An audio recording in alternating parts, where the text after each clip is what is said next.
so issue ti settlement yẹn ó ti wà ń bẹ̀ láti on 23rd October tí wọ́n ti raise rẹ̀, but up till now àwọn ò tí ì gbọ́ nǹkan kan láti side TaniOlohun lórí ọ̀rọ̀ settlement. Ilé mi sì ń ṣe bá yín sọ̀rọ̀ yìí títí sí apology látọ̀dọ̀ ẹni tó defame personally ló gbọ́dọ̀ apologize kí gbogbo ayé ọmọ báyàn bẹ̀bẹ̀, because we need to be very careful. Gbogbo ayé ọmọ báyàn bẹ̀bẹ̀ kò dàbí kóhun gangan fúnra rẹ̀ kó ṣetán láti bẹ̀bẹ̀ àbí kó bẹ̀bẹ̀, torí pé gbogbo àwa tá à ń bá bẹ̀bẹ̀ yìí nísìn ó lè jáde kó lóun ọ̀ràn wa ń sẹ́ tàbá ti wá withdraw kéèsì kí ni kó jẹ́ fèètì táwọn èèyàn wa. Please don't forget to subscribe, comment, share with your friends to have access to this kind of content that you have here. Don't forget to subscribe.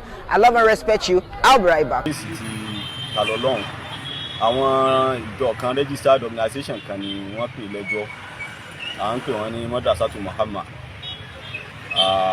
Àwọn ni wọ́n pè lẹ́jọ́ fún ti ọ̀rọ̀ Al-Qur'ani tó dáná sun.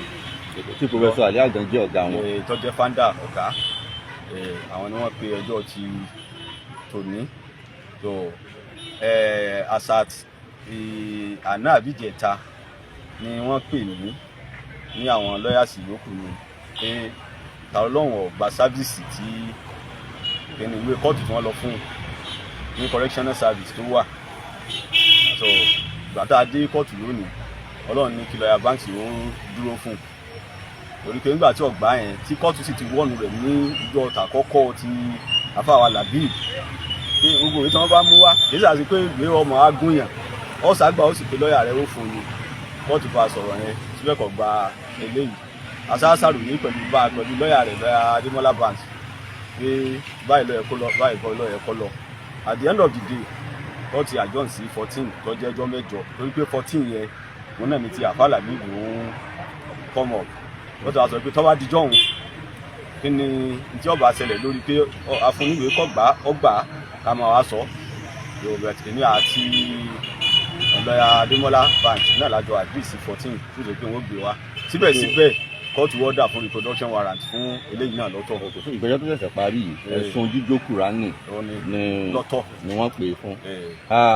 Ìbéèrè ẹlẹ́kẹ̀ẹ́ta ni wípé èmi rò wípé láyìngbà àwọn àgbà tí wọ́n ti ń bẹ̀bẹ̀ wọ́n bẹ àwọn àfáà wọ́n bẹ àwọn ẹgbẹ́ tọ́rọ̀ kàn. Èmi rò pé ohun tó ń lọ lọ́wọ́ báyìí ni amicable settlement àwọn olóyìnbó ṣe pé àmọ́ ìjọ ìyàlẹ́nu nígbà tá a tó rí wípé ìgbẹ́jọ́ ẹlẹ́ẹ̀kẹrin ló tó dìde sí i.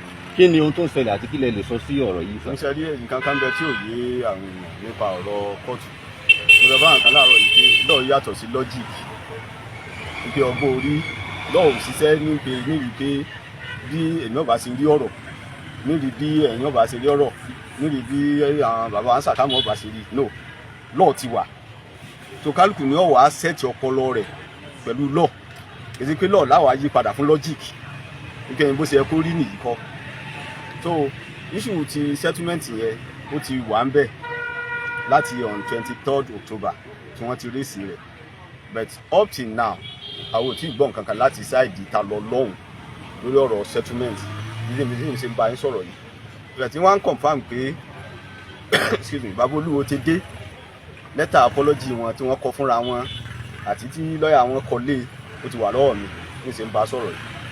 Wọ́n ti fún mi láàárọ̀ tó ní tàǹjọ́ ń sọ̀rọ̀ síra wa yìí tí wọ́n sẹ́wọ́n pé àwọn ti ṣègbésẹ̀ nìyẹn. Lọ́rọ̀ kan lẹ́tà apology ti TaniOlohun kò tí ì dọ́dọ̀ wa tó wọn àti ìṣègbésẹ̀ kankan. Òun ló fà á sí àwọn. tí ọba ti ṣe apology látọ̀dọ̀ rẹ̀ tó defame personally ló gbọ́dọ̀ apologize kí gbogbo ayé ọmọ báyàn bẹ̀bẹ̀, because we need to be very careful.